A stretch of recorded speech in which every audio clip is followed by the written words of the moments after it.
Bonjour et bienvenue sur le Figaro étudiant pour le rendez-vous des prépas. Je suis très heureux de vous retrouver aujourd'hui avec Olivier Sarfati, fondateur de MyPrépa, alumni d'HEC et auteur des secrets pour intégrer HEC. Bonjour Olivier Sarfati. Bonjour Victor. Merci d'avoir accepté notre invitation. Alors cette vidéo est pour vous lycéens qui peut-être vous interrogez. Allez-vous faire une école post-bac? Allez-vous faire une grande école post-prépa? On va en parler aujourd'hui puisque c'est difficile de s'y retrouver. Est-ce que vous pourriez, Olivier, peut-être d'abord nous dire la différence entre une post-bac et une post-prépa? Alors, la différence est assez simple, c'est que quand on veut faire une école post-prépa, on doit passer par la case prépa, c'est-à-dire travailler pendant 2 voire 3 années en prépa HEC, ECG ou prépa scientifique, pour ensuite avoir accès aux concours qui nous permettent ensuite d'avoir une grande école donc on appelle ça le programme grandes écoles. Alors que si on veut faire une école post-bac, là, les concours ont lieu pendant son année de terminale et on peut donc intégrer, juste après avoir eu le bac, on peut intégrer une grande école. Et rapidement, beaucoup d'élèves peut-être se demandent, est-ce que la prépa, c'est pour moi? Ça pèse aussi dans le choix de l'orientation. Alors moi, je fais partie de ceux qui pensent que la prépa est ouverte à tout le monde. C'est juste une histoire d'état d'esprit. Si on a le bon état d'esprit, c'est-à-dire si on est prêt à travailler pendant 2 ans, à avoir envie de se développer intellectuellement, la prépa est faite pour tout le monde. Donc c'est ouvert à tout le monde. Très bien. Alors on va commencer par les points communs entre les grandes écoles post-bac et les écoles post-prépa. Y en a-t-il?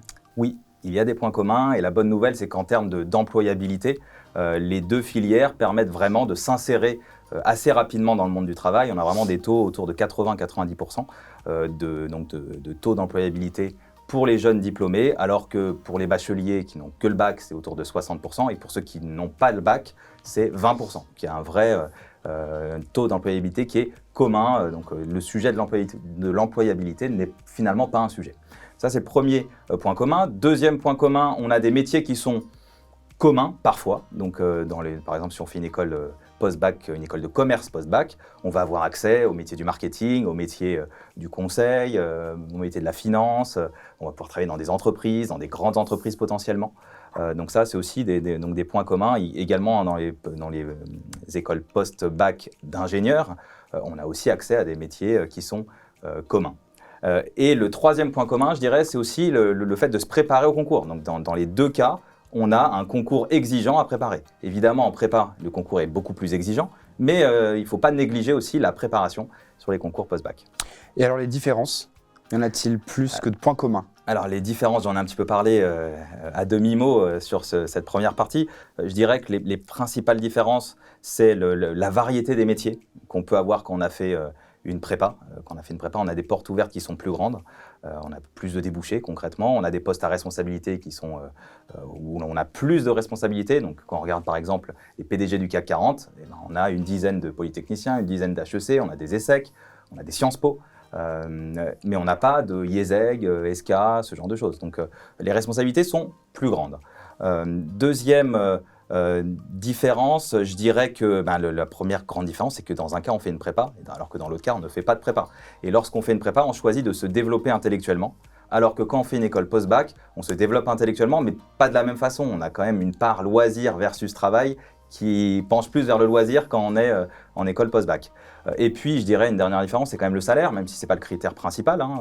Le salaire, quand on regarde les écoles du top 5, quand on sort d'une école du top 5, on a, à la sortie d'école, un salaire moyen de 70 000 euros brut, annuel, salaire annuel brut moyen, alors que quand on sort d'une école post-bac, c'est plutôt comme là, on prend l'IESEG, c'est autour de 50 000 euros annuel brut. Et on parle aussi un peu d'entrepreneuriat. Les jeunes ont envie d'entreprendre. Quelle est la meilleure façon? Effectivement, je l'avais noté.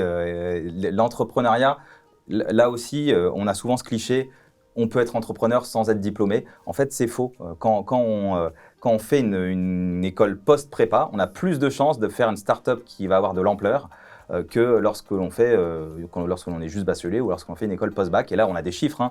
En 2017, je crois, au CES de Las Vegas, qui est un salon où vous avez des startups de la tech dans le monde entier, eh bien, 75% des entrepreneurs français qui présentaient une entreprise au CES de Las Vegas avaient fait une grande école et étaient passés par un cursus prépa. Donc ça tient aussi à cette question de notoriété et de réputation de l'école? Oui, et puis après, je dirais au-delà, quand on fait une prépa, on apprend à apprendre et on prépare l'avenir. Et on est tout terrain, c'est-à-dire qu'on arrive sur le marché du travail, on sait s'adapter à de nombreux environnements. Et je pense notamment, si on raisonne sur le long terme, les vraies compétences à long terme, c'est de savoir apprendre. On va devoir apprendre toute notre vie. Et quand on passe par la case prépa, on sait apprendre pour la vie. Merci Olivier Sarfati. Merci. Merci à vous de nous avoir suivis sur le Figaro étudiant. C'était le rendez-vous des prépas.